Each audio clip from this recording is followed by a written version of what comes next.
자, 저희 이번 시간에는요, 복습 문제를 좀 풀고, 그리고 나가겠습니다. 저희 교재는 508쪽입니다. 508쪽에 보겠습니다. 이론 문제, 원래 이론은 여러분들이 많이 보셔야 돼요. 이론은 여러분들이 많이 읽으셔야 됩니다. 자, 보겠습니다. 다음 중 회계 변경에 대한 한국재택 국제회계 기준의 내용으로 옳지 않은 것 그랬죠? 1번에 회계 정책을 변경하는 경우에는 특정 기간에 미치는 영향이나 누적 효과를 어떻게 계산해야 되나 안 해야 되나? 해야 되죠. 정책 변경을 하는 겁니다. 누적 효과를 실무적으로 적용 가능한 최초 회계 기간까지 소급 적용한다. 맞죠? 소급법입니다. 2번 추정 변경은 전진법으로 처리한다. 맞죠? 추정 변경 전진법. 자, 회계 정책 변경은 경과 규정이 없는 경우 소급법을 처리하는 걸 원칙으로 한다. 맞습니다. 자, 추정 변경은 전진법을 처리하고 회계 정책 변경은 어떤 규정이 없는 경우에는 소급법을 적용하는 걸 원칙으로 하고, 다만 소급법을 적용할 수가 없을 경우에는 적용 가능한 회계 기간까지만 소급 적용하면 됩니다. 자, 3번에 과거에 발생한 거래와 실질이 다른 거래. 자, 이거 뭐예요? 과거에 발생한 거래와 지금 발생한 거래가 실질이 다르다. 그러니까 이거 뭐라고 그랬죠? 건물과 기계장치 생각하면 돼요. 과거에 발생한 거래는 건물 취득이고 실질이 다른 거래는 기계장치, 이렇게 보시면 돼요. 자, 기타 사건 또는 상황에 대해서 다른 회계 정책을 적용하는 경우에는 회계 정책 변경에 해당하지 않는다. 맞죠?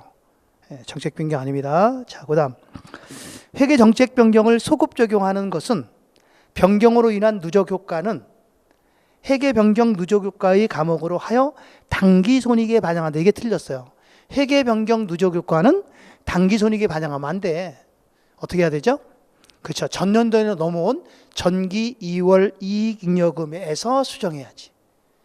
당기 손익에 수정하면 안 됩니다. 그 다음 이게 틀렸고, 5번에 거래 등에 대한 한국재택 국제회계 기준이 없는 경우, 그럴 때는 어떻게 한다 그랬어요? 경영진의 판단에 따라서 회계 정책을 개발하고 적용할 수 있다. 이렇게 얘기했었죠. 예, 옳은 지문이에요. 자, 2번입니다. 추정 변경에 해당하지 않는 것. 예, 답은 5번. 1번부터 4번까지는 추정 변경이에요. 읽어보시면 돼요. 다 퍼센트 나오고 막 그랬어. 감가상각 이런 건 다 추정 변경이야. 근데 5번은 뭐라고 나왔어요? 재고자산의 단위 원가를 결정하는 방법으로 선입선출법에서 총평균법으로 변경했다. 이게 정책 변경이죠. 이건 정책 변경이고, 그래서 5번이 답이고요.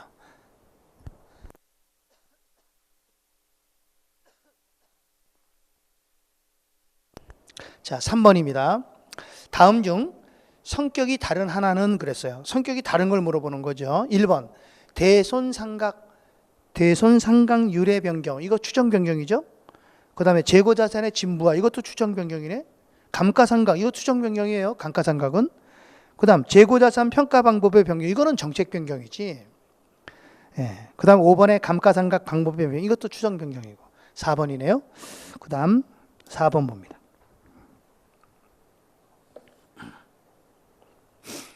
자, 회계 변경에는 정책 변경과 추정 변경이 있다. 설명으로 옳지 않은 것. 1번 회계 추정을 변경할 때는 변경 전 회계연도의 재무제표를 다시 작성한다. 이게 틀렸네. 추정 변경은 회계 처리를 전진법으로 하기 때문에, 그죠? 그동안에 했던 회계 처리를 다 인정해 주잖아요. 그죠? 그렇기 때문에 재무제표 재작성할 필요가 없죠. 정책 변경이면 재작성을 해야 되겠죠. 자, 답은 1번이 틀렸고요. 자, 나머지는 다 맞으니까 읽어보시고. 5번입니다. 자, 회계상의 자동 조정, 비자동 조정 오류로 옳은 것. 비자동 조정은 대표적인 게 감가상각이야. 감가상각비에 대한 오류는 비자동이야. 또는 자본적 지출을 수익적 지출로 했다는 거죠. 그게 자산으로 처리해야 되는데 비용으로 처리했다. 그럼 이거는 오류잖아요. 이런 거는 비자동이 됩니다. 나머지는 전부 다 뭐예요? 자동 조정이죠. 기말재고자산, 그 다음에 선급 선수, 선미 다 선미잖아. 기말재고자산 이런 건 다 자동 조정입니다. 자, 넘어가서 6번. 자, 회계 변경 오류 수정에 관한 설명으로 옳지 않은 것. 1번에 전기 또는 그 이전에 재무제표에 포함된 오류를 발견하여 이를 수정하는 것을 오류 수정이라 한다. 맞고.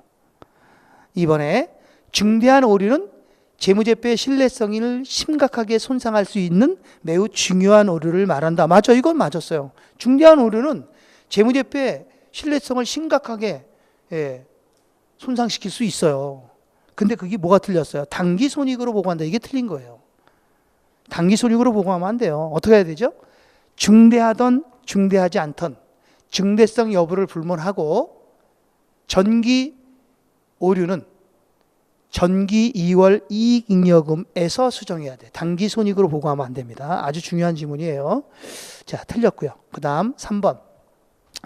회계 정책 변경과 추정 변경이 동시에 나타나는 경우에는 회계 정책 변경에 따른 누적고가를 먼저 계산을 하고, 맞아.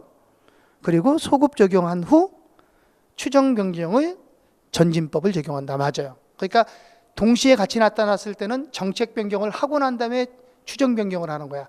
추정 변경을 하고 정책 변경을 하면 어떻게 될까? 추정 변경한 것까지도 다 소급을 해야 돼. 그러니까 어려워지지. 그러니까 어떻게 해야 돼? 그렇죠. 쉬운 걸 먼저 하는 거예요. 그러니까 정책 변경을 먼저 하고 그러고 난 다음에 추정 변경하면 정책 변경한 거를 어떻게 소급 적용 안 해도 되잖아. 그죠? 그렇게 하십니다. 자, 그 다음에 4번에 추정의 근거가 되었던 상황의 변화, 새로운 정보의 획득 등으로 인해서 새로운 추정이 요구되는 경우에 이를 변경할 수 있다. 그렇죠. 이게 추정 변경이에요. 이런 걸 추정 변경으로 합니다. 자, 5번에 과거에는 발생한 거래가 없는 새로운 사건이나 거래에 대해서 회계 정책을 선택하는 것은 회계 변경으로 보지 않는다. 맞아요. 과거에 발생한 경우가 없거나 또는 발생했어도 중요하지 않은 거래에 대해서는 새로운 회계 정책을 적용하는 것은 정책 변경으로 보지 않는다 그랬어요. 네, 맞고. 자, 7번. 7번입니다.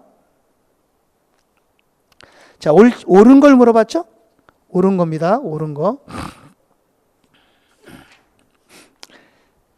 자, 정책 변경, 추정 변경 및 오류 수정에 관한 설명으로 옳은 것. 1번. 회계 정책 변경과 회계 추정 변경을 구분하는 것이 어려운 경우에는 이를 회계 추정 변경으로 보아 전진 적용한다. 이게 맞았네요. 그렇죠? 정책 변경과 추정 변경을 구분짓기가 어렵다. 그러면 추정 변경으로 회계 처리하는 거예요. 추정 변경은 전진법이니까 전진 적용한다. 이렇게 얘기하는 거고요. 자, 1번이 옳은 지문이고 다른 건 틀렸어요. 다 봅시다. 단기에 미치는 회계 추정 변경의 효과는 단기 손익으로 인식하고, 맞아요. 그러니까 추정 변경의 효과는 단기에 미치면 단기 손익으로 해야 되는 거고, 그 손익이 미래 기간에 미치는 회계 추정 변경의 효과는 단기 기타 포괄 손익으로 인식하면 안 돼. 이거는 미래 기간의 손익으로 인식해야 하는 거지. 그러니까 추정 변경의 효과는 단기에 미치는 건 단기에 인식을 하면 되고, 미래 기간에 미치는 경우는 미래 가서 손익으로 인식하면 되는 거지. 지금 인식할 필요가 없는 거죠. 이걸 기타 포괄 손익 그러면 안 된다고요. 자, 그 다음 3번. 전기 오류 수정은 오류가 발견된 기간에 단기 손익으로 보고한다. 틀렸잖아요. 오류가 발견된 기간에 전기 2월 이익잉여금에서 수정한다. 그래야 되고. 4번. 우발사항의 결과에 따라서 인식되는 손익은 오류의 수정에 해당한다. 아니죠. 우발사항에 따라서 인식되는 손익이야. 우발적 사항이잖아요. 잘못한 것이 아니라 우발적으로 나타난 거잖아요. 그건 오류로 보면 안 되는 거죠. 그건 그냥 우발적 사항에 대해서 나타나는 것은 그냥 정상적인 회계 처리를 하면 되는 거지. 그걸 오류 수정이다 그러면 안 되는 거죠. 그 다음 5번에 측정 기준의 변경은 회계 정책의 변경이 아니라 회계 추정의 변경이다. 이것도 틀렸죠? 측정 기준의 변경은 회계 정책 변경이다. 이렇게 보시면 돼요. 자, 그 다음에 이제 8번부터는 자, 이건 또 계산을 해야 되는데 여기 잠깐 봅니다. 이렇게 오류가 나오잖아요. 오류가 나오면 그냥 재무상태표를 그리는 거예요. 이렇게 재무상태표를 그리면 돼. 이게 재무상태표잖아요. 여기는 자산이 있어요. 자산이 여러 가지 자산이 있겠죠. 여기는 뭐 현금도 있고 상품도 있고 등등등등. 여기 부채도 있고요. 부채도 여러 가지가 있고 자본도 있죠. 여러 가지가 있습니다.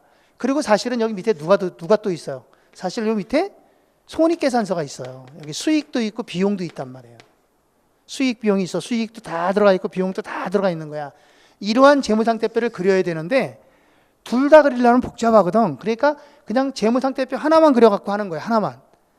이거는 반대편에 있다고 생각하고 이렇게 재무상태표를 그려놓고 요 밑에 손익계산서가 있다 이렇게 생각을 하라 이 얘기죠. 알았습니까? 예, 그러고 합니다. 자, 8번입니다. 8번에 2001년 초에 설립한 한국은 2001년 말 수정 전 시산표의 소모품 계정 5만 원이다. 근데 결산 결과 어떻게 됐다는 거야? 소모품 미사용액이 2만 원이다 이 얘기예요. 오른 것을 찾으라 그랬죠? 그럼 어떻게 돼요? 소모품 5만 원인데 결산해 보니까 얼마가 남았다는 거예요 지금. 남아있는 거는 2만 원 남았다는 거죠? 그러면 얼마를 쓴 거예요? 사용한 거 얼마에 사용한 거죠? 사용한 금액은 그치 3만 원 사용한 거죠? 예, 3만 원. 그러니까 무슨 말이냐면 이런 얘기라고 지금. 이게 재무상태표가 있다면 여기에 소모품 5만 원이라고 돼 있단 말이에요. 5만 원이라고 해놨단 말이야. 근데 결산시 가보니까 얼마라는 거야? 이게 5만 원이 아니라 2만 원밖에 안 남았다는 거야. 그럼 이 5만 원은 어떻게 해야 돼? 없애줘야 되잖아. 5만 원에서 2만 원만큼 썼으니까 대변에 소모품 얼마? 3만 원. 이걸 뭐로 해야 돼? 소모품 비 3만 원 이렇게 분개해야 되잖아요. 그러니까 여기서 자산을 어떻게 해야 돼? 3만 원만큼을 마이너스를 해야 된다는 거야. 이렇게. 소모품 3만 원 마이너스 해야 돼. 그러면 부채는 영향이 없잖아. 부채는 관계없으니까. 그러면 자본이 어떻게 돼? 자본이 3만 원만큼 줄지. 자산이 주니까 자본도 줄지. 그래야 대차가 맞을 거 아니에요. 대차 평균이니까. 그럼 자본이 3만 원 줄면 이익은 어떻게 돼? 이익도 3만 원 줄겠지. 자본이 주니까 이런 영향이 있다는 거야. 여기서 뭐라 그랬어? 옳은 걸 찾으라 그랬죠? 옳은 거는. 자, 요거 뭐예요? 비용이 증가한 거죠? 이거는 뭐예요? 자산이 감소한 거죠? 비용의 증가, 자산의 감소. 자, 옳은 거니까 1번에 비용이 3만 원 증가한다. 이게 답이지. 그죠? 자본은 3만 원만큼 감소한다. 이익은 3만 원만큼 감소한다 그래야 돼. 3만 원 감소. 근데 2만 원 그러니까 틀린 거고. 자산은 3만 원 증가한다가 아니라 자산은 3만 원 감소한다. 부채가 2만 원 감소한다? 아니, 부채는 영향 없다. 이렇게 돼야죠. 자, 그다음 9번입니다. 9번은 대안이 회계 담당자는 기중에 인식한 선수 임대료 중에 기간이 경과되어 실현됐대요. 기간이 경과되어 실현된 금액에 대한 기말 수정 분개를 안 했다는 거야. 그러니까 무슨 말이냐면 선수 임대료는 대변에 있단 말이에요. 근데 실현되면 얘가 수익으로 환원이 돼. 그래서 차변에 선수 임대료, 대변에 임대료, 수익으로 실현됐잖아. 이분계를 해야 되는데 이분계를 했다 안 했다? 안 했다는 거야. 그러면 선수 임대료는 부채죠. 그죠? 부채의 감소. 이거는 수익이 증가 이렇게 돼야 돼. 그런데 이걸 안 했다는 거야. 그러면 재무상태표에는 어떤 영향을 주겠냐 이 소리지. 자, 여기 자산이 있어 없어? 자산 없죠? 자산은 불변이고 부채 있죠? 부채가 지금 여기 대변에 나가야 되는데 나갔어 안 나갔어? 선수 임대료가 여기 지금 나가야 되는데 안 나갔잖아. 그게 부채가 지금 뭐 돼 있는 거야? 과대계상돼 있는 거지. 분개를 해야 되는데 분개를 안 했잖아. 그죠? 그러니까 과대계상돼 있는 거야. 그럼 자본은 어떻게 돼? 자본은 당연히 과소되겠지. 그래야 차대가 같아야 되니까. 그래야 차대변이 같죠? 그럼 자본이 과소되면 이익은 어떻게 돼? 자본이 과소되면 이익은 과소되겠지. 이런 영향을 준다는 거예요. 자, 그러면 여기서 옳은 걸 찾으라 그랬으니까 자, 당기순이익은 과대 표시된다. 틀렸지? 과소 표시되지. 자, 2번에 기타 포괄손익은 과대 표시된다. 기타 포괄손익이 여기 어디 있어요? 없지. 그러니까 기타 포괄손익은 불변이다. 자산은 과대 표시된다. 자산은 불변이다. 부채가 과대 표시된다. 이게 맞았네. 부채가 과대된 거죠. 그리고 자본은 과소죠. 과대가 아니라 과소. 그렇죠? 수익은 과소 표시가 된 거야. 과소. 들어가야 되는데 안 들어갔으니까. 무슨 말인지 알겠죠? 그렇게 정리를 하시고요. 자, 10번입니다. 10번도 자, 한국은 2001년 4월 1일에 향후 1년간 4월 1일부터 다음 연도 3월 31일까지 주식회사 대안에 창고를 임대하고 그 대가 1,200원, 한 달에 100원씩을 현금 받아서 수익으로 회계 처리를 했다는 거예요. 그러니까 이랬다는 거죠. 4월 1일 날 1,200원 받아서 수익 처리했다는 거야. 이거 언제까지야? 다음 연도 3월 31일까지야. 근데 여기 결산이 12월이 결산이잖아요. 그럼 여기서부터 여기까지가 몇 개월이야? 9개월이죠? 9개월이죠? 9개월? 이건 3개월이고. 그럼 9개월이면 얼마야? 900원. 3개월이면 얼마야? 300원. 이렇게 돼야 되잖아. 그러면 단기의 임대료는 900원. 선수 임대료는 300원. 이렇게 돼야 되잖아요. 이 정리를 해야 되는데 했다는 거야, 안 했다는 거야? 안 했다는 거야. 이와 관련해서 2001년 말 수정 분계를 하지 않았다는 거예요. 미치는 영향, 그럼 분계, 이게 수정 분계 이걸 해야 되잖아. 수익으로 처리했으니까. 그죠? 요 분계를 안 했다는 거 해봐. 그럼 어떻게 돼? 대변의 선수 임대료 얼마? 300원. 차변의 임대료 얼마? 300원. 요 분계를 안 한 거예요. 해야 되는데 안 했다는 거야. 그러면 봐봐. 이거는 부채죠. 이거는 수익이죠. 그러니까 수익과 부채가 여기 안 들어갔다는 거야. 재무상태표에. 자, 여기 자산이 있어요, 없어요? 자산은 없어요. 자산은 불변. 부채 있죠? 얘가 부채잖아. 얘가 여기 들어갔어, 안 들어갔어? 분계를 안 했으니까 안 들어갔잖아. 안 들어갔으니까 부채가 덜 돼 있는 거지.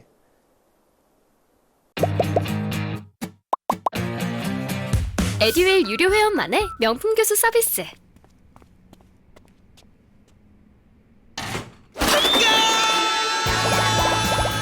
합격이 쉬워지는 명품 교수님 혜택.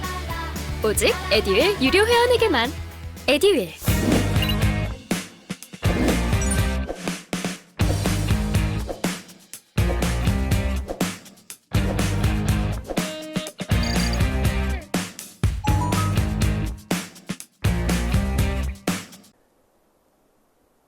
과소 계상돼 있는 거지. 과소 덜 돼 있는 거야. 그럼 자본은 어떻게 될까? 자본은 증가되겠지. 그래야 차대변이 같을 거 아니에요. 대차니까. 그럼 이익은 어떻게 돼? 이익은 당연히 과대돼 있겠지. 그죠? 이걸 찾는 겁니다. 자, 1번. 옳지 않은 거예요. 부채가 300원 과소된다 그래야 되는데 과대된다 그랬으니까 그게 틀린 거지. 답은 1번이 틀렸어요. 2번. 자산에 미치는 영향은 없다. 맞고. 그 다음 자본은 3만 원 과대된다. 300원 과대된다. 300원이야. 맞고. 비용에 미치는 영향은 없다. 여기 비용 없잖아요. 수익은 있지만. 근데 수익에 미치는 영향은 어떻게 돼? 지금 이 분계를 안 했으니까 수익이 마이너스가 안 돼 있는 거지. 마이너스를 해야 되는데 그러니까 과대돼 있다. 그건 맞죠. 수익은 과대 계상돼 있는 거야. 지금 이게 수익이 마이너스 되잖아. 이 분계를 안 했으니까 수익이 지금 마이너스가 안 돼 있다는 거야. 그러니까 수익은 과대 계상되어 있는 거죠. 자, 넘어가서 11번. 11번입니다. 자, 다음의 수정분계 누락이 재무제표에 미치는 영향으로 오른 것. 글쎄요. 보니까 분계가 어떻게 되어 있어요? 차변의 이자 비용이죠. 차변의 이자 비용이 얼마? 1,000원. 대변의 미지급 이자 비용이 1,000원. 요 분계가 누락됐다는 거 아니야? 그러면 얘는 뭐야? 비용이고. 얘는 뭐예요? 부채잖아요. 그죠? 부채와 비용이 누락된 거예요. 그럼 재무상태표를 그리면 자, 여기 자산은 영향이 있어요, 없어요? 자산은 없으니까 영향 없다. 부채는 있죠? 부채는 어떻게 돼 있어요? 얘가 여기 1,000원 들어가야 되는데 안 들어갔잖아. 누락이 됐으니까. 그러니까 부채가 지금 뭐 돼 있는 거야? 과소계상돼 있는 거야. 그죠? 그럼 자본은 어떻게 돼? 자본은 얘가 과소되면 얘는 과대되죠. 이익은 어떻게 돼? 이익도 과대계상되죠. 비용은 지금 어떻게 된 거야? 비용이 여기 들어가야 되는데 안 들어간 거 아니야? 봐봐요. 여기 이 상태에서 여기에 이 밑에 뭐가 있어? 이 밑에 손익계산서가 있잖아. 항상. 그럼 여기는 수익이 있고 여기는 비용이 있는 거거든요.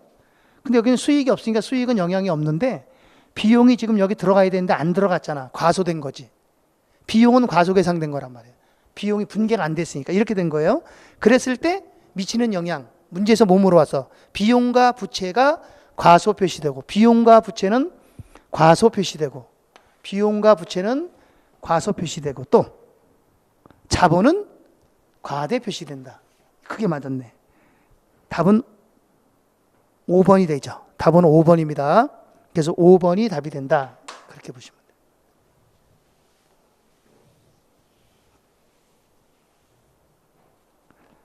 자, 12번까지 정리를 하겠습니다. 12번.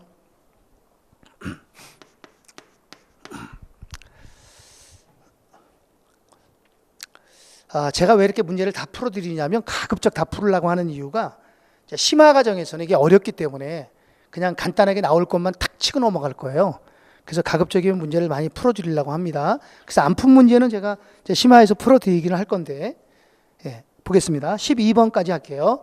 자, 실지 재고조사법을 사용하는 기업이 당기에 상품 매입에 대한 외상 매입에 대한 회계 처리를 누락하였다. 여기까지 한번 해봐요. 자, 상품을 매입했는데 외상으로 매입했는데 분계를 안 했다는 거예요. 근데 실지재고조사법 그랬어요. 실사법이에요. 실사법으로 처리했을 때 분계는 차변에 매입했는데 누락했다는 거야. 외상 매입금 이게 누락됐다는 거야. 이 분계를 안 했다는 거죠. 상품을 외상으로 매입했을 때 분계가 누락됐다는 거죠. 자, 그럼 얘는 뭐냐면 얘는 비용이에요. 얘는요 부채죠. 그럼 이거 재무상태표에 어떻게 들어갈까요? 재무상태표에는 여기가 자산, 부채, 자본이야. 그러면 자, 자산은 없잖아. 그러니까 자산에는 영향이 없지. 부채는 여기 들어가야 되는데 안 들어갔죠. 이게 분계를 안 했기 때문에 여기에 안 들어갔으니까 얘를 넣어야지. 그죠? 그러니까 얘가 뭐 돼 있는 거예요? 현재 과소돼 있는 거고. 그럼 얘가 과소면 얘는 과대됐겠죠. 이렇게 되겠죠. 그죠? 요거 이해 갔어요? 자, 이랬을 때 물어본 건 뭐 물어봤어요? 물어본 건 자산은 영향 없고, 부채는 과소계상, 자본은 과대계상, 이익은 과대계상 이렇게 되는 거지. 답은 5번이죠. 그래서 이렇게 됩니다. 그런데 이게 이제 문제가 뭐냐면 실사법 말고 우리가 뭐가 있어요? 계속기록법이라는 게 있어요. 계속기록법. 계속기록법으로 분계를 하게 되면 차변에 매입 그러지 않고 상품이라고 분계를 한단 말이에요. 이렇게. 대변에 외상 매입금 이렇게 분계한다고요.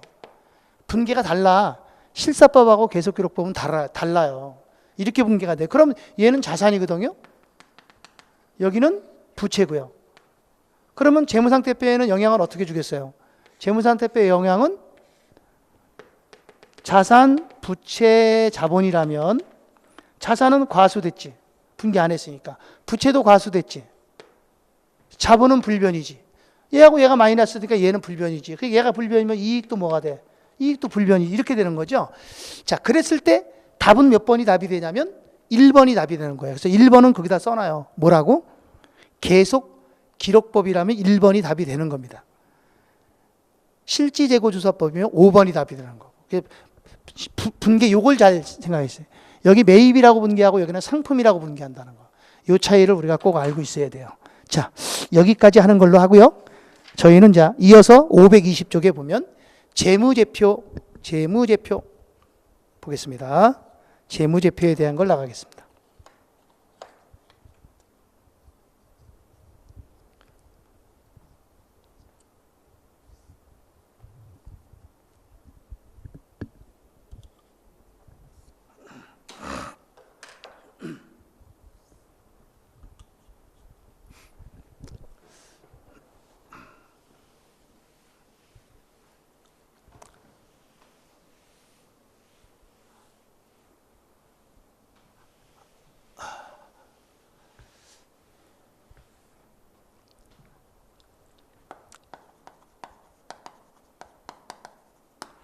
자, 우선 재무제표에 대한 정의.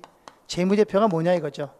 재무제표는요, 첫째, 우리 재무제표는 우리 기업회계 기준에서 말하는 재무제표는 기업의 재무 상태와 경영 성과를 체계적으로 표현하는 것이다. 이렇게 얘기하고 있어요. 기업의 뭐를요? 재무 상태와 경영성과. 재무상태는 자산부채 자본이고요.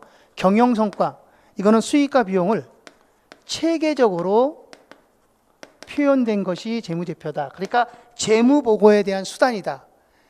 기업이 정보 이용자에게 재무보고를 하는 데 있어서 하나의 수단을 재무제표, 재무제표를 통해서 재무보고를 한다 이 얘기고요. 이러한 재무제표는요, 우리 기업회계 기준에서는 연결재무제표를 기본으로 합니다. 기본. 연결재무제표. 연결재무제표가 주재무제표야. 주. 다시 말하면 기본이다 이 얘기예요. 그럼 여기서 연결재무제표라고 하는 게 뭐냐? 연결재무제표라고 하는 것은 회사와 회사, 여러 개의 회사를 하나의 경제적 실체로 보고 작성하는 재무제표. 이게 연결재무제표야.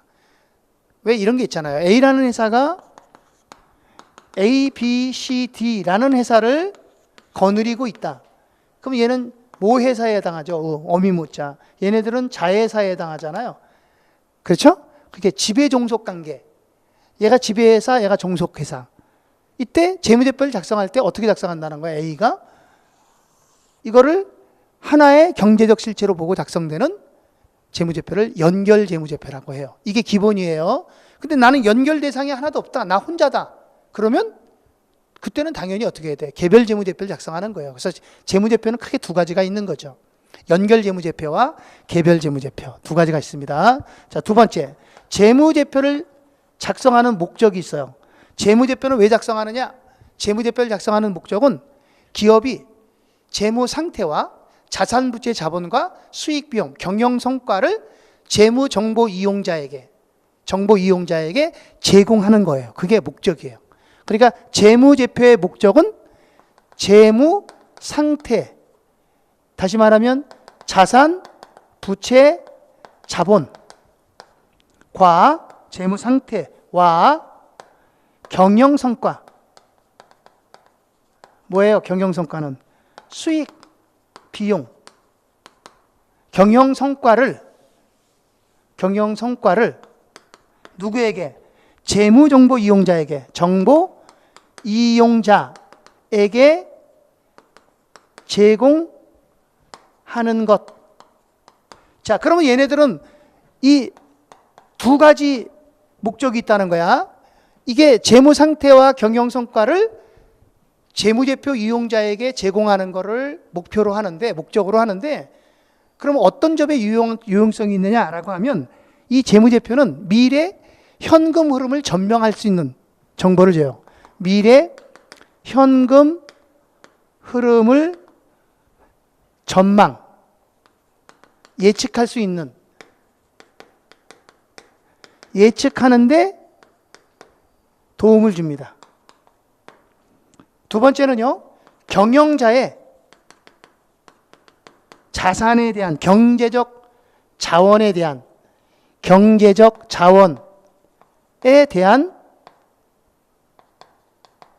수탁 책임 평가하는데 도움을 준다.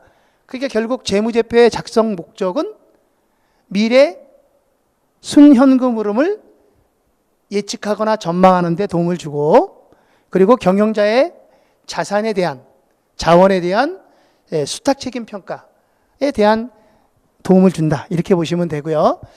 자, 이 재무제표의 유용성과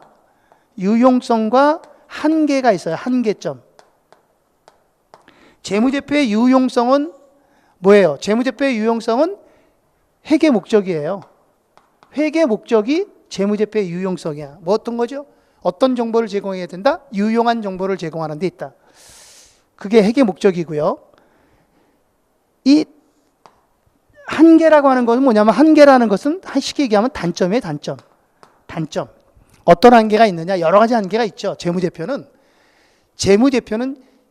돈과 관련이 있는 정보만을 제공할 뿐, 돈하고 관련되지 않은 비화폐적 정보는 제공하지 않는다. 그리고 재무제표에는 상당 부분 추정에 의해서 계산된 것들이 많이 있다. 그러니까 미래 신뢰성이 떨어질 수 있다. 신뢰성이 없다 그러는 건 아니야. 신뢰성을, 미래 불확실성이 존재할 수 있다. 이 소리죠. 그리고 우리 기업회계 기준에서는 회계 변경을 인정하잖아요. 회계 변경을 인정하고 있기 때문에 기간별 비교 가능성이 떨어질 수 있고요. 그리고 이 재무제표의 자산을 평가하는데 원가법을 인정해 주죠. 역사적 원가. 역사적 원가는 과거 원가잖아요. 그런 과거 원가를 인정해 줌으로 인해서 자산의 현행 가치가 반영되지 않는다는 그런 단점도 있어요. 여러 가지 단점이 있습니다. 크게 중요한 건 아니고 그 정도만 읽어보시면 되고요. 자, 그 다음 네 번째는요. 재무제표의 전체의 재무제표예요. 전체 재무제표. 우리 전체의 재무제표에는 5가지가 있습니다. 전체의 재무제표는 원래는 6가지인데 그냥 5가지만 정리하겠습니다. 자, 여기 안 쓸 거예요. 다 아시니까.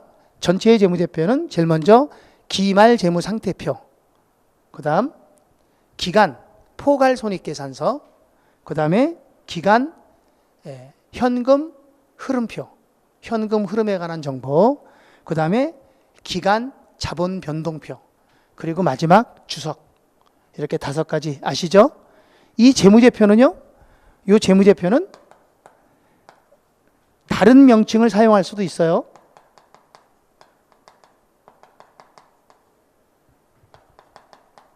다른 명칭을 사용할 수도 있고요. 재무제표는 각각의 재무제표는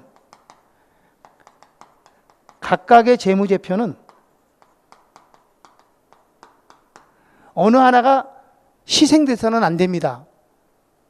누구 하나를 희생시키면 안 돼요. 다 이게 균등하게 표시가 돼야 돼요.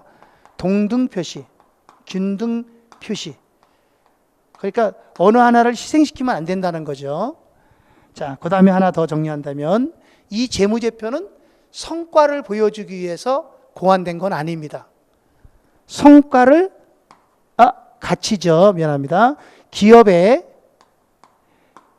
가치를 보여주기 위한 것이 아니다. 네. 그러니까 기업의 가치를 보여주기 위한 것이 아니다. 그럼 뭘 보여주는 거냐?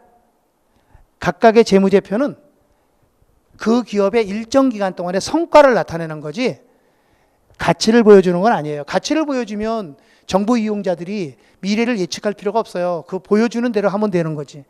그래서 가치를 보여주는 건 아닙니다. 가치를 보여주기 위해서 고안된 거다 그러면 안 된다는 거예요. 아셨죠? 자, 그 다음에 5번째. 재무제표를 작성하는데 꼭 지켜야 될 사항. 일반 원칙 있어요. 꼭 지켜야 될 사항 5가지. 8가지가 있으면 8가지. 꼭 지켜야 할 8가지 사항이 있습니다. 그게 뭐냐면 공개발 중상 보비표. 이렇게 해오세요. 공개발 중상 보비표 8가지죠. 예, 요거 지금 제가 앞에 걸 딴 겁니다. 자, 어떤 사람이 운동장에서 공차기를 했어요. 예, 공차기를 하다가 어떻게 했어? 개발질을 했다는 거지. 개발질 뭔지 알죠? 헛발질. 개발질을 했어. 이렇게 개발질을 하면 어떻게 돼? 다치지. 다리가 삐끗하고 다친단 말이에요. 그러면 중상을 입게 되잖아요. 다치게 된단 말이에요. 그러면 다치니까 약을 발라야 되지. 그때 약 이름이 보비표야. 공개발 중상 보비표. 어떤 사람이 공차기를 하다가 개발질을 했다. 그래서 중상을 입었다. 약 이름이 뭐다? 보비표. 뽀삐가 아니라 보비표. 아셨죠? 예, 그렇게 알아두시면 돼요.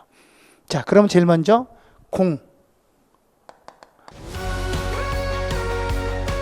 아무리 유명하시더라도 저랑 공부 스타일이 안 맞으면 그냥 안 맞더라고요. 애들 유료회원이면 교수님들을 고를 수 있으니까 과목별로 나만의 드림팀을 만든 느낌? 저랑 꼭 맞는 교수님을 선택할 수 있었던 게 합격 비법이었던 것 같아요.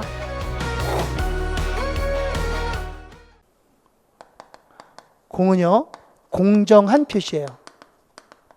자, 공정한 표시. 여러분들은 책을 보셔야 돼요. 책을 보면서 합니다. 자, 우리 제가 책을 좀 잠깐 보여드릴게요. 지금 520쪽에 재무제표의 일반 이론을 하는 거거든요. 그게 보면 재무제표 정의 나오죠? 예, 정의. 재무제표는 재무제표 요소의 정의를 충족하는 1. 보고기업의 경제적 자원, 자산이야. 그 다음 2. 보고기업에 대한 청구권, 이거 부채와 자본. 3. 경제적 자원과 청구권, 자산, 부채, 자본의 변동에 관한 정보. 이게 변동에 관한 정보니까 뭐예요? 재무 성과에 관한 정보를 제공한다. 그게 정의예요. 그래서 1, 2, 3 이렇게 그거 읽어보시면 되겠고, 그 옆에 보면 2번에 뭐 나왔어요? 재무제표의 목적과 범위라고 나왔죠? 재무제표의 목적은 보고기업에 유입될 미래 순현금 흐름에 대한 전망, 예측, 그리고 보고기업의 경제적 자원에 대한 경영진의 수탁 책임을 평가하는 데 유용한 보고기업의 자산, 부채, 자본, 뭐야 이거? 재무 상태. 그리고 수익과 비용, 뭐예요? 재무 성과에 대한 재무 정보를 재무제표 이용자들에게 제공하는 것이다. 그것이 재무제표의 목적과 범위라는 거예요. 자, 그리고 그 밑에 보면 양가로 3이라고 나왔죠? 양가로 3. 자, 양가로 3에서 1번만 표시해 놓고 좀 읽어보세요. 1번만. 뭐 나머지 뒤에 거는 그냥 안 읽어봐도 되고요. 1번만. 인식은 자산, 부채, 자본, 수익 또는 비용과 같은 재무제표의 요소 중 자산, 부채, 자본, 수익, 비용은 재무제표 요소예요. 자산, 부채, 자본은 재무상태표 요소고 수익과 비용은 손익계산서 요소죠. 중 하나의 정의를 충족하는 항목을 재무상태표나 재무성과표, 이 재무성과표가 손익계산서를 의미하는 겁니다. 재무성과표에 포함하기 위한 포착하는 과정이다. 포착 동그라미하고요. 그게 인식은 재무제표에 포착하는 과정이에요. 그럼 재무제표에 포착을 하기 위해서는 어떻게 해야 돼? 장부 기록을 통해서 포착이 되거든. 그래서 장부에 기록하는 걸 인식이다. 이렇게 얘기하는 겁니다. 자, 이때 자산, 부채, 자본이 재무상태표에 인식되는 금액을 장부금액이라고 한다. 중요한 말에 위치를 쳐요. 장부금액하고 여기에는 위험에 대한 정보를 포함한다. 그러니까 위험이 얼마나 위험한가 위험하지 않은가에 대한 정보를 포함하고 있다는 거예요. 그 정도만 알면 될 것 같아요. 자, 한계점 나오죠? 밑에 재무제표 한계점 그냥 읽어보시고, 자, 그 밑에 재무제표의 종류. 재무제표의 종류는 제가 아까 쭉 읽어드렸던 거죠. 예. 한번 읽어보시고요. 재무제표의 종류. 자, 거기 보면 재무제표 일반 사항이라고 있죠. 예, 요거 아주 중요한 겁니다. 지금 설명하려고 하는 거예요. 공정한 표시. 이제 여기서부터 여러분들이 책을 보셔야 돼요. 저는 설명할 거니까요. 자, 공정한 표시와 한국채택 국제회계 기준의 준수. 자, 여기서 공정한 표시라고 하는 것은 뭐냐면 재무제표는 재무 상태, 경영 성과, 현금 흐름, 자본 변동 등의 재무제표는 공정하게 표시하여야 한다. 이 얘기예요. 공정하게 표시해야 한다. 이 소리입니다. 그럼 어떤 게 공정한 거냐? 공정하게 표시한 재무제표가 어떤 거냐? 한국채택 국제회계 기준에 따라서 준수해서 작성된 재무제표는 공정한 재무제표로 본다는 거죠. 그래서 우리는 재무제표를 한국채택 국제회계 기준에 따라서 작성을 하고, 그리고 이 재무제표가 한국채택 국제회계 기준에 따라서 작성됐다는 내용을 가감없이 주석에 명시적으로 기록을 하는 겁니다. 그래서 우리 여기 맨 밑에 주석을 작성할 때 가장 일반적으로 가장 먼저 기록해야 할 사항이 이 재무제표가 한국채택 국제회계 기준에 따라서 작성된 거다라고 하는 내용을 가장 먼저 씁니다. 아셨죠? 그리고 재무제표를 작성할 때 어떤 부적절한 회계 정책을 사용했다. 그러면 이거는요, 부적절한 회계 정책을 사용하게 되면 어떤 경우라도 정당화될 수 없습니다. 뭐 공시를 통해서 뭐 보충 자료를 통해서 뭐 설명하더라도 절대로 정당화되지 않는다. 그러니까 부적절한 회계 정책은 사용하지 마라. 공정하게 재무제표를 작성하라 이 소리예요. 알았죠? 네, 그 정도만 알면 될 것 같고요. 그 다음 두 번째, 개는요. 요 개는 이런 개가 아니에요. 개가 이런 개입니다. 개, 속기업이에요. 개, 속기업. 공개발, 자기개발할 때 개. 이 개속기업이라는 건 이거죠. 자, 회사가 여기서 설립이 됐다 하더라도 이 설립된 회사는 오늘도 내일도 그 회사의 영업은 계속될 거다. 이게 계속기업이거든. 이걸 계속기업이야. 이해하죠? 그래서 우리는 재무제표 작성할 때는요, 경영진은 우리 기업이 계속기업인가의 여부를, 존속 여부를 평가해 줘야 돼요. 그래서 청산이나 중단할 의도가 없다면, 청산이나 중단할 의도를 가지고 있지 않다면 계속기업을 전제해서 재무제표를 작성하라는 겁니다. 아셨죠? 만약 청산이나 중단할 의사를 가지고 있다면 이때는 계속기업을 적용하지 않아도 되죠. 다른 기준을 써도 돼요. 자, 우리 회사가 예를 들어서 지금까지 사업하던 A 사업을 이번 연도에 와서 접는다. 그러면 이 A 사업에 대한 내용은 계속기업으로 작성할 수가 없잖아요. 그죠? 이때는 중단사업 또는 청산기업의 입장에서 작성을 해야 된다는 거죠. 그러면 그런 내용을 어디다가? 주석에다가 알려주면 된다는 거예요. 주석에 공시해주면 됩니다. 자, 그 다음에 세 번째는 발생기준이야. 발생기준. 자, 우리 재무제표, 모든 재무제표는 발생기준에 따라 작성을 하는 건데 현금 흐름에 관한 정보는 안 그래요. 그러니까 현금 흐름을 제외한 모든 재무제표는 발생기준에 따른다 이러면 됩니다. 아셨죠?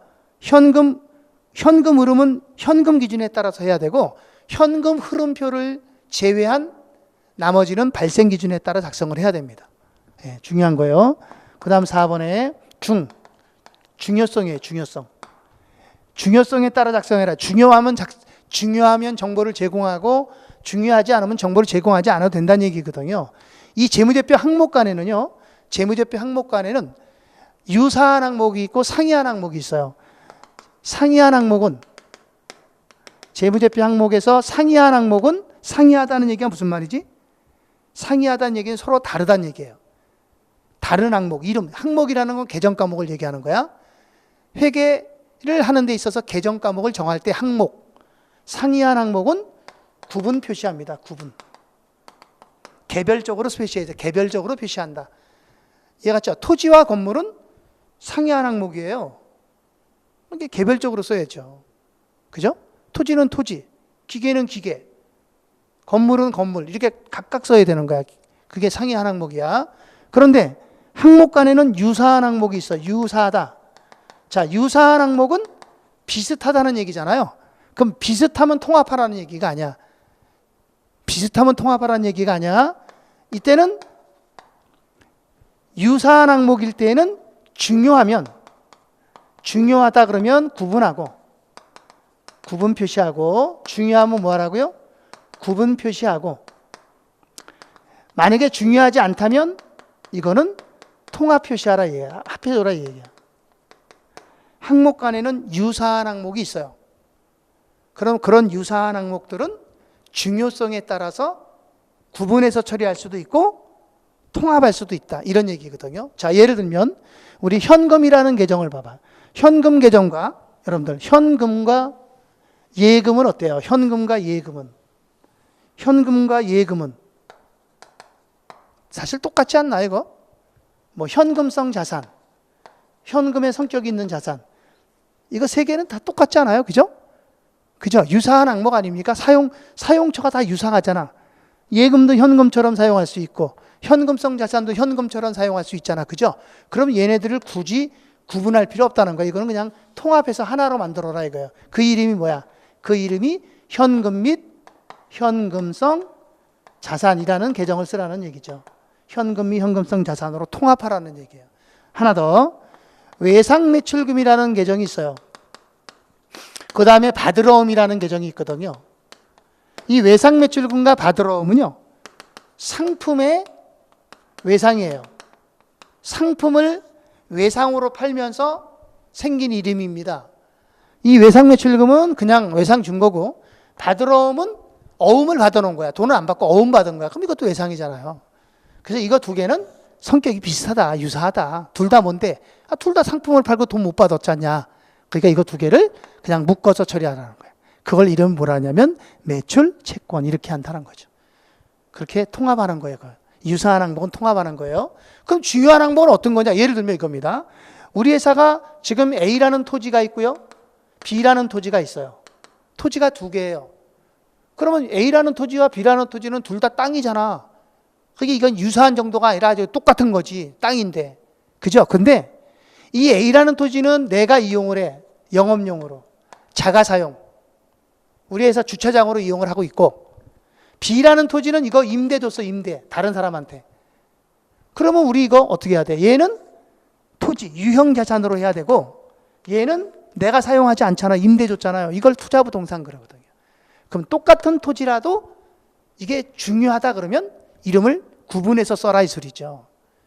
그러면 얘는 뭐라고? 얘는 토지라고 이름을 붙이고 얘는 투자부동산이라는 이름을 붙여야 된다 이 소리야. 그런 얘기하는 겁니다. 자, 그래서 이게 정확하게 얘기하면 중요성 및 뭐예요? 통합 표시예요. 중요성 및 통합 표시. 그러니까 중요하면 통합하라는 얘기가 아니야. 중요하면 어떻게?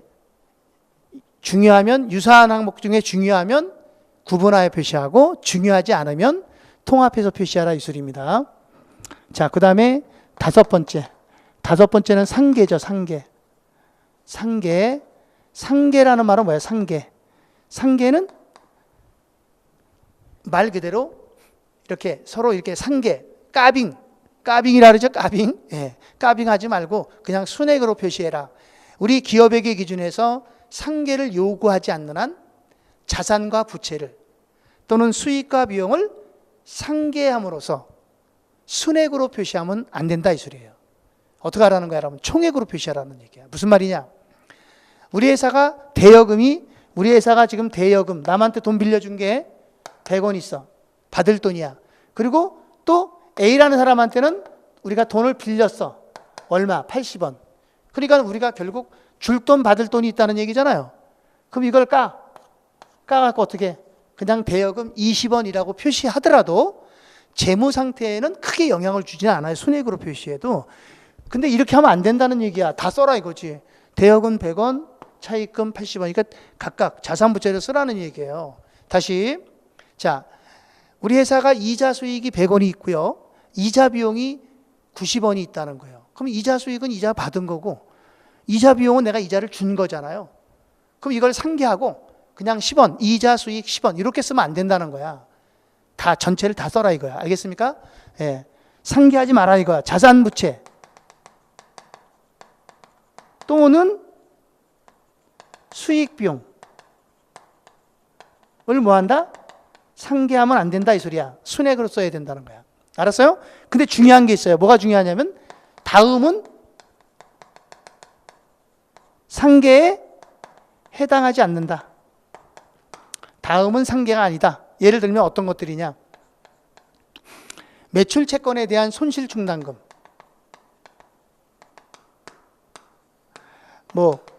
유형 자산에 대한 감가상각, 누계획, 재고 자산에 대한 재고 자산 평가 충당금. 자, 이런 것들을 해당 자산에서 빼고 쓰는 거는 상계로 보지 않아요. 우리는 이런 거를 뭐라 그래요? 이런 것들을 뭐라고 부르냐면 이런 것들을 평가 계정이라 그러잖아요. 평가 계정. 그죠? 평가 계정을 해당 계정에서 차감하고 쓰는 건 상계로 보지 않아. 예를 들면 이런 얘기예요. 이게 재무상태표인데 매출 채권이 100원이 있어. 근데 이 매출 채권 100원 안에는 불량 채권이 20원이 포함되어 있어. 그럼 우리 불량 채권을 뭐라 그래? 손실 충당금 그러죠? 그래서 손실 충당금은 원래 대변에 나오는 거야. 그래서 차변, 대변. 이게 자산이거든요. 근데 대변에 안 쓰고 여기 차변에다 대변 거를 차변으로 옮기는 거야. 그래서 손실 충당금 10원. 그럼 요거를 어떻게 해? 빼. 대변에 있을 때는 플러스 항목이지만 이게 대변 것이 차변으로 오게 되면 부호가 바뀌어 마이너스로. 그래서 90원 이렇게 쓴다는 거죠. 그러면 이걸 빼고 쓰는 요 90원, 요거는 상계로 보지 않는다. 굉장히 중요한 거예요, 이거. 알았죠? 이거는 상계가 아니다. 그럼 어떤 게 상계냐? 대여금하고 차입금을 상계하는 이런 게 상계라는 거야. 이자 수익과 이자 비용을 까는 거. 외상 매입금, 외상 매출금 까. 이런 걸 상계라고 한다는 거야. 그러면 그건 안 된다는 거죠. 그렇게 하면 안 된다. 자, 그 다음에 6번은 보고 빈도. 그러니까 재무제표는 정보 이용자에게 보고할 때는 적어도 1년마다 보고하라는 거예요. 적어도 몇 년마다? 적어도 1년마다 보고해라 이 소리예요. 아셨죠? 근데 이거 1년마다 보고하는데 보고 종료일을 바꿀 수가 있어요. 보고 기간이 바꿀 수가 있어요. 보고 기간은 변경될 수 있습니다. 그때 그 보고 기간이 변경이 되게 되면 왜 변경이 됐는지에 대한 사유, 그리고 변경이 됐을 때에는 전기와 단기가 완전히 비교가 가능하지 않다. 금액이 달라지잖아요. 기간이 다르니까. 비교가 가능하지 않다라는 그런 내용을 주석으로 알려주면 돼요. 1년마다 보고하라는 얘기고요. 그 다음에 7번은 뭐예요? 비교 정보. 재무제표는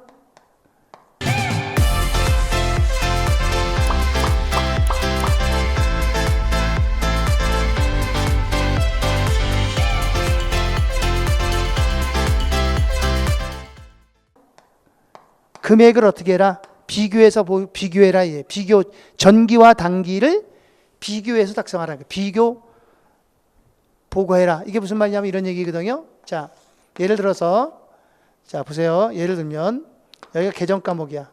여기가 단기, 여기가 전기. 예를 들어서 현금이다. 그러면 현금 및 현금성 자산 1,000원, 여기가 700원 이렇게. 전기에는 현금이 현금성 자산이 700원이었는데 단기는 1,000원이다 하고 전기와 단기를 비교할 수 있도록 재무제표를 작성해 줘야 된다는 얘기죠.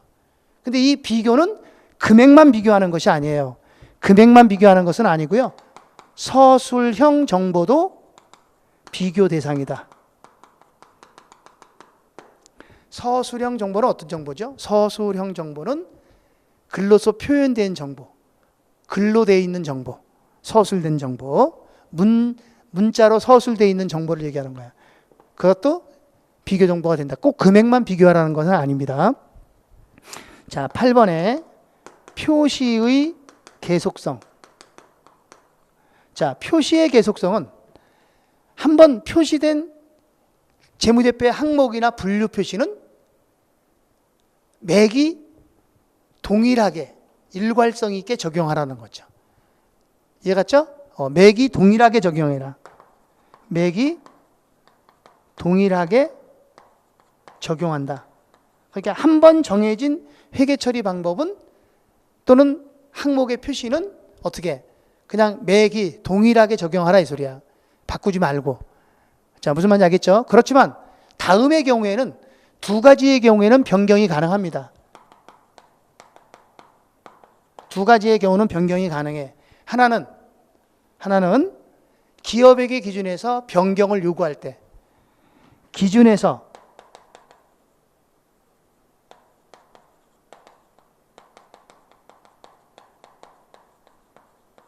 요구할 때, 기업에게 기준에서 변경을 요구할 때, 그때는 변경해야 돼요.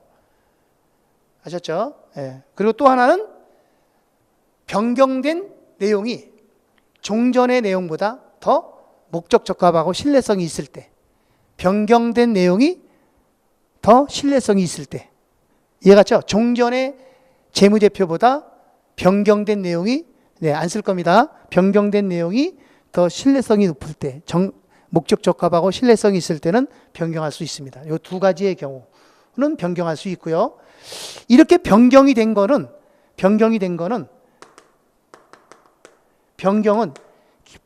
이거는 정책 변경으로 와요. 무슨 변경으로 온다고요?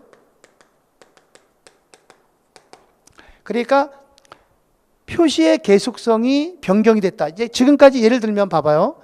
여기 현금이 현금성 자산이라고 했잖아요. 이렇게 한번 이름을 정해놓으면 이 계정 과목을 계속해서 써라 이 소리야. 가능하면 바꾸지 마라 이 소리지. 바꾸면 안 된다 이 소리예요. 알았죠? 근데 사업 내용이 아주 중요하게 달라졌어. 그래서 우리는 현금하고 뭐 당좌예금을 꼭 분류를 해야 될 그럴 아주 긴밀한 그런 사정이 있어. 그럼 이때는 변경을 할 수 있다는 거지. 무슨 말 알겠죠? 이럴 때는 이렇게 변경해서 해라 이 얘기예요. 그렇지 않으면 변경하지 마라. 알았죠? 그리고 이렇게 변경이 된 것은 이거는 정책 변경에 해당하는 거다. 추정 변경 아니다 이 소리예요. 예, 그 정도만 알면 될 것 같고요. 됐죠? 자, 그래서 이 8가지 재무제표를 작성하는데 꼭 우리가 알아야 될 사항. 공개발, 중상, 보비표. 공정한 표시. 재무제표는 공정하게 표시해야 한다. 한국제때 국제회계 기준에 따라서 작성이 된 재무제표는 공정한 재무제표로 본다. 그리고 그러한 사실을 주석에 명시적이고 가감하게 기록한다. 두 번째, 계속기업. 재무제표를 작성할 때에는 경영진은 우리 기업이 계속기업이냐 아니냐 존속 여부를 평가해야 돼. 그래서 청산이나 중단할 의도를 가지고 있지 않다면 계속기업을 적용하고, 청산이나 중단할 의도가 있다면 계속기업을 적용하지 않아도 된다는 거죠. 발생기준. 현금 흐름을 제외한 모든 재무제표는 발생기준에 따라 작성을 해야 된다는 얘기고. 중요성 및 통합표시. 재무제표 항목 간에는 중요한 항목과 유사한 항목과 상이한 항목이 있어요. 이때 상이한 항목은 서로 다르니까 당연히 구분해서 표시, 개별적으로 표시하고, 유사한 항목은 중요하면 구분해서 해주고 중요하지 않으면 통합 표시해라 이 얘기예요. 상계는 우리 한국재택국제회계 기준에서 상계를 요구하지 않는 한 자산과 부채 또는 수익과 비용을 상계하여 순액으로 표시하면 안 된다 이 소리고요. 다음은 상계에 해당하지 않는다. 평가계정, 예를 들어서 재고자산에 대한 재고자산 평가충당금, 유형자산에 대한 감가상각 누계, 매출채권에 대한 손실충당금 등을 해당 계정에서 차감해서 표시하는 것은 상계로 보지 않는다. 6번, 보고 빈도, 재무제표는 적어도 1년마다 보고해라. 단, 보고기간이 변경이 되면 그 변경된 내용을 주석을 통해서 알려줘라. 비교정보, 재무제표는 전기와 단기를 비교할 수 있도록 작성하고, 금액만 비교하는 것이 아니라 서술형 정보에도 비교 대상이다. 표시의 계속성, 한번 정해진 재무제표의 항목이나 분류 표시는 매기 동일하게 적용해야 한다. 다만 다음의 경우에 한해서 변경할 수 있다. 첫째, 한국재택국제회계 기준에서 변경을 요구할 때. 둘째, 사업 내용이 아주 중요하게 변화되고 있다. 변동하고 있다. 그래서 그 사업 내용을 반영하기 위해서 분류 표시를 바꾸는 방법, 그거는 바꿀 수 있다. 이렇게 보시면 됩니다. 자, 6번째 필수 기재사항이에요. 필수 기재사항. 자, 우리 재무제표를 작성할 때 재무제표에 필수적으로 기재해야 될 사항, 꼭 기재해야 되는 거죠.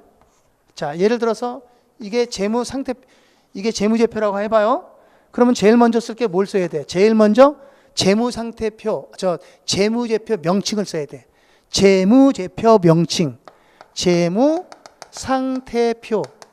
이 재무상태표는 언제 작성한 거냐 이거죠. 작성, 보고일. 2000X 1년 12월 31일. 누가 작성한 건데? 보고기업 명칭. 주식회사 에듀윌. 여기에 들어있는 금액의 표시.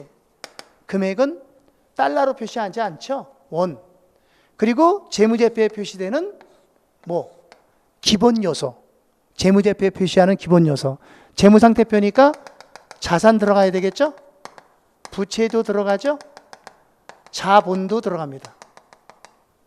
여기까지가 기본 요소야. 꼭 기록해야 될 사항이야. 만약에 이게 손익계산서라면 그러면 명칭이 어떻게 돼? 포괄손익계산서. 그리고 여기 보고일이 아니라 보고기간. 2001년 1월 1일부터 2001년 12월 31일까지 보고기간을 쓰는 거고, 재무상태표는 보고일을 쓰는 거고, 그리고 손익계산서는 자산부채 자본 들어가면 안 돼. 손익계산서는 수익과 비용이 들어가야지. 그래서 수익과 비용을 쓰는 거죠. 됐습니까? 그리고 두 가지만 더 합시다. 두 가지. 하나가 뭐냐면 이 재무제표가 연결 재무제표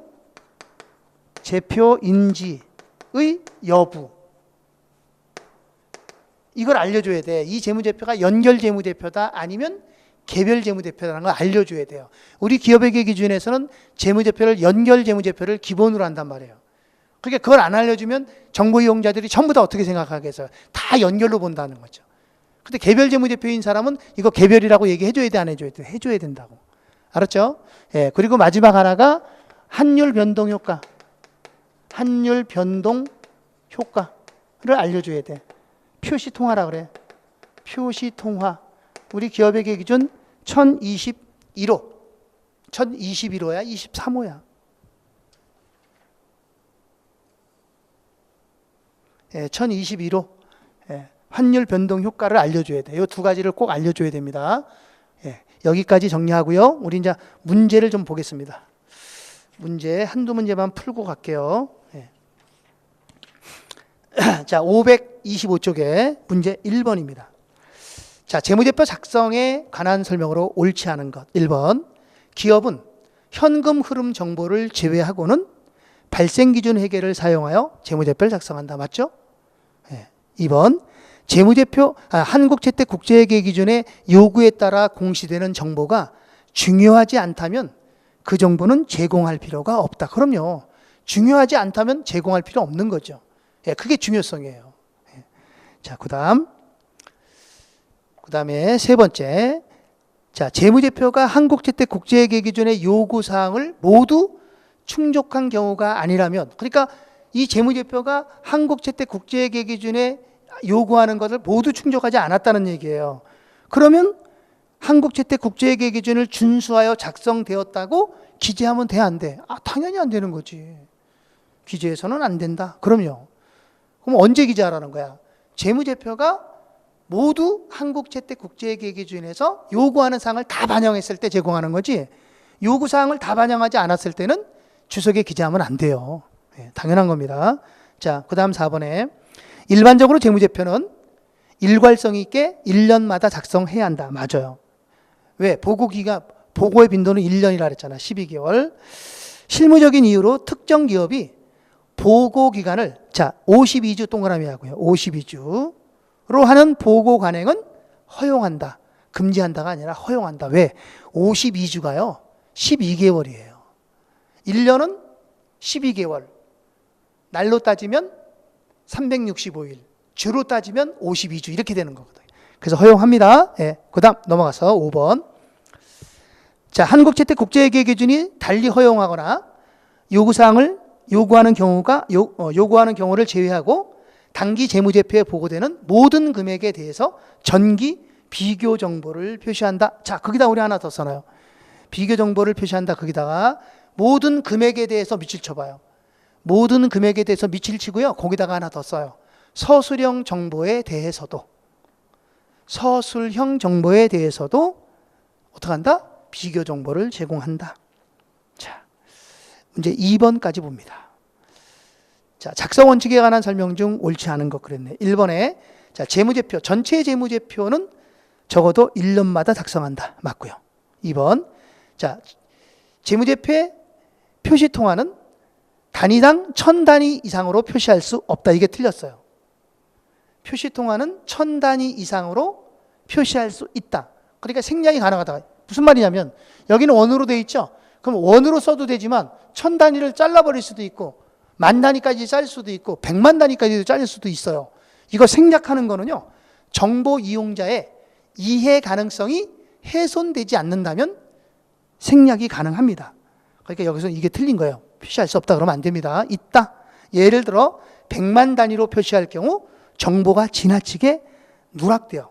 이해 가능성이 훼손될 수 있다. 맞죠? 그죠? 그렇지만 이해 가능성이 훼손되지 않는다면 그것만큼은 생략할 수 있는 거예요. 그 답은 2번이 틀렸습니다. 자, 3번. 자산 부채 수익과 비용은 상계하지 않고 구분하여 표시하는 걸 원칙으로 한다. 맞고요. 4번. 한국채택 국제회계 기준이 달리 허용하거나 요구하는 경우를 제외하고 당기 재무제표에 보고되는 모든 금액에 대해서는 전기 비교 정보를 표시한다. 이거 아까도 나왔던 거잖아. 그죠? 어디? 바로 위에 5번 지문. 5번 지문하고 똑같은 지문이에요, 이게. 그렇죠? 예, 그 다음 5번에 자, 상이한 성격이나 기능을 가진 항목은 구분하여 표시한다. 맞아요. 다만 중요하지 않은 항목의 성격이나 기능이 유사한 항목은 통합하여 표시할 수 있다. 맞죠? 자, 우리 여기까지 하고요. 저희는 잠깐 쉬었다가 이어서 재무 상태, 경영 성과 나가겠습니다. 잠깐 쉬었다 하겠습니다.